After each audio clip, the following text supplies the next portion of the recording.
ये अकेला कुत्ता इस घोड़े की पूंछ खींच रहा था। वो इस गलतफहमी में था कि इसने ही घोड़े को रोक के रखा है। घोड़ा उसे देखता है पर उसे इग्नोर करता है। घोड़े को लगा नादान बच्चा है, खेल रहा होगा, इसलिए घोड़ा उसे ज्यादा सीरियस नहीं लेता। इस कुत्ते के नजदीक एक दूसरा कुत्ता था। वो कंटिन्यूअस भौंकते हुए इस सीन में बैकग्राउंड म्यूजिक ऐड करने का काम करता है। जब घोड़े को लगा कि इनका कुछ ज्यादा ही हो रहा है, तब घोड़ा इस कुत्ते को अपने रेंज में लाता है। तभी वहाँ खड़ा तीसरा कुत्ता भी इस खिंचातानी में शामिल होता है। तीसरा कुत्ता फुर्सत के साथ अपने मुंह को वार्म अप करके इस कुत्ते के साथ ज्वाइन होता है। तीसरा कुत्ता पूंछ पकड़ के रिवर्स गियर में पिकअप पकड़ने की कोशिश करता है, लेकिन उसे पिकअप नहीं मिलता। कुत्तों की यह हरकत घोड़े के बर्दाश्त करने की सीमा को पार कराती है। घोड़ा पहले एक लात मारता है, लेकिन वो लात इन दो कुत्तों के बीच से एक कुत्ते के कान को छू के गुजरती है। लेकिन दूसरी बार घोड़ा अपने दो टांगों को एक साथ उठा के दोनों पर हमला करता है। एक लात इस काले कुत्ते के मुंह पर लगती है। बेवजह बीच में मुंह घुसाने का सबक उसे मिल गया।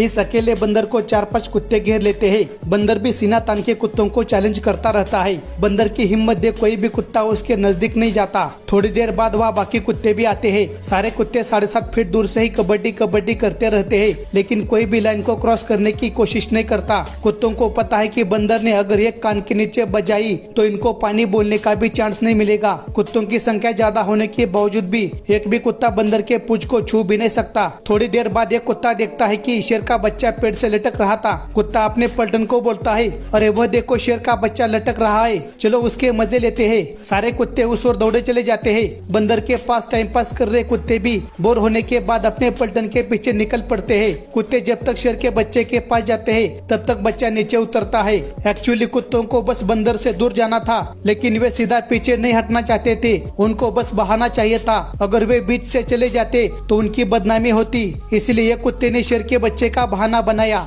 ये शेर नजदीक आते ही मगरमच्छ उन पर हमला करता है। मगरमच्छ को देखते ही शेरनी पिछवाड़े में पूंछ घुसा के वहाँ से भागती है। शेर की आइटम डर गई, इसलिए शेर को मगरमच्छ पर गुस्सा आता है। शेर मगरमच्छ को पकड़ने की कोशिश करता है, लेकिन मगरमच्छ बोलता है, खबरदार अगर मुझे छूने की कोशिश की तो फायर हूँ मैं। मगरमच्छ की हिम्मत देख शेर चुपचाप खड़ा रहता है। दूसरा शेर तो मगरमच्छ की तरफ आंख उठाकर भी नहीं देखता। शेर की खामोशी मगरमच्छ के गुस्से को और बढ़ाती है। शेर मगरमच्छ को बोलता है, अभी मुझे शिकार के लिए जाना है, मेरे पास टाइम नहीं है, तुझे बाद में देखता हूँ। एक्चुअली मगरमच्छ शेर पर भारी पड़ रहा था, लेकिन शेर चेहरे पर डर के भाव आने नहीं देता। अगर शेर डर के वहाँ से चला जाता तो पूरे जंगल में इसकी बदनामी होती।